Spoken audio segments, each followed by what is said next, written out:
Espaçonave Terra, versão e distribuição Sinapse.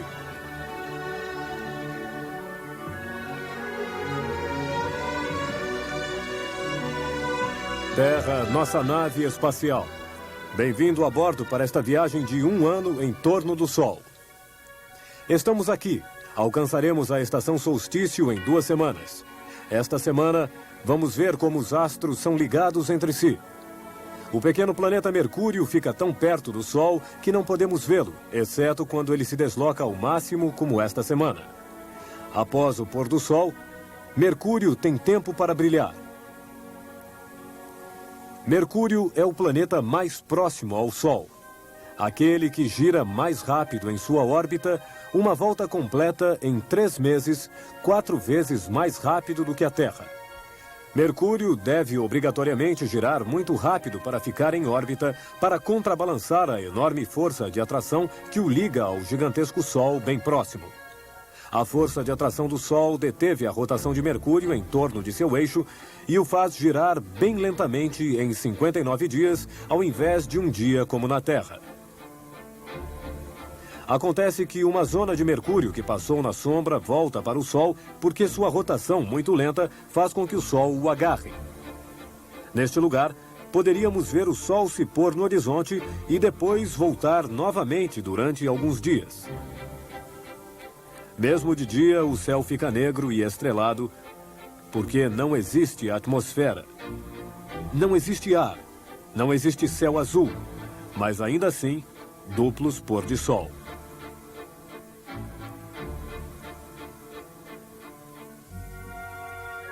Todos os dias, visto da Terra, o Sol parece atravessar o céu da esquerda para a direita, pois a Terra gira no outro sentido, no sentido contrário dos ponteiros de um relógio. A maioria dos planetas gira em torno de seu eixo no mesmo sentido, mas não Vênus, que você pode ver nesta noite a oeste logo após o pôr do Sol. Por que Vênus não gira no mesmo sentido que a Terra e a maioria dos outros planetas? Porque ele está ligado ao Sol.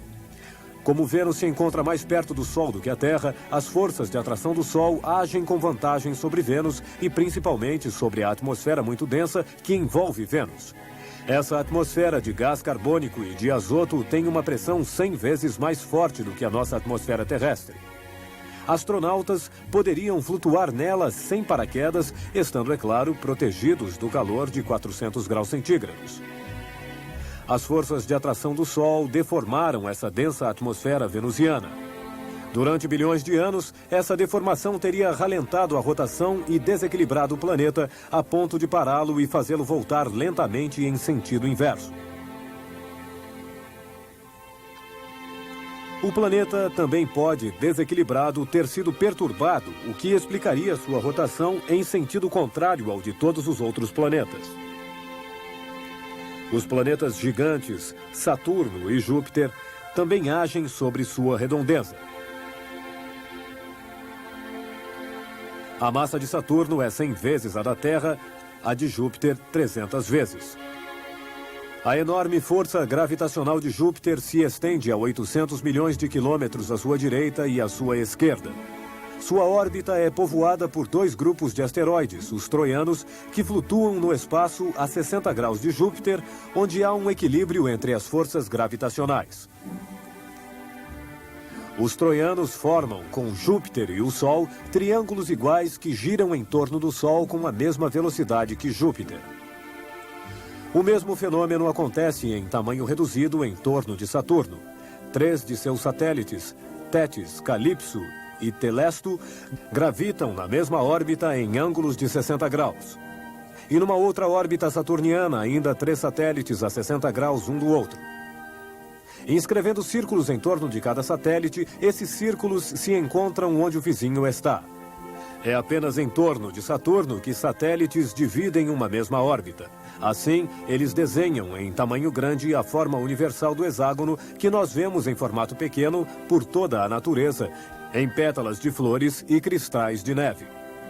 Devido à sua força de atração, a Terra pegou a Lua e a impede de girar livremente. Nós vemos sempre a mesma metade, a mesma face da Lua. O Sol ilumina sempre uma metade da Lua, a metade voltada para o Sol, em amarelo. Mas que não corresponde à metade em azul, voltada para nós. Hoje, a metade voltada para o Sol e a face visível da Lua cobrem-se um pouco. Esta parte iluminada é o crescente da Lua. Em sua progressão, a metade voltada para o Sol, em amarelo, e a face visível da Lua, em azul, cortam-se pela metade. É a meia-lua. Na lua cheia, a face visível da Lua voltada para nós corresponde exatamente à metade que está voltada para o Sol, e lá nós não vemos um crescente, mas toda a metade iluminada pelo Sol. A lua cheia toda redonda. Uma semana mais tarde, é meia-lua.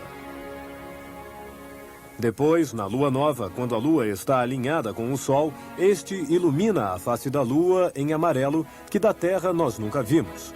A face escondida da lua. Vista da Terra, a lua nos mostra sempre a mesma face. A meia-lua é sempre essa mesma face iluminada em sua metade pelo Sol. E a outra metade, a esquerda, é a face escondida da Lua? Não. A face escondida da Lua é o lado que fica sempre de costas para a Terra, aqui em branco. Quando você olha para a Lua com binóculos, vê partes mais escuras e mais claras. Montanhas e crateras, impactos deixados por asteroides há bilhões de anos. Depois, algumas regiões da Lua foram inundadas pela lava vulcânica, cobrindo as crateras e formando as partes mais lisas. Essas partes ficaram quase intactas, com poucas crateras, porque as colisões de asteroides, muito numerosas na época em que o sistema solar se formou, diminuíram pouco a pouco. Em compensação, sobre a face escondida da Lua, fotografada por sondas espaciais, há crateras por toda a parte. Por quê?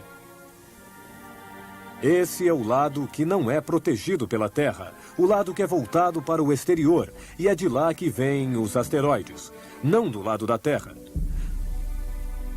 Portanto, é a face escondida da Lua que recebe mais golpes, sendo por isso coberta de crateras.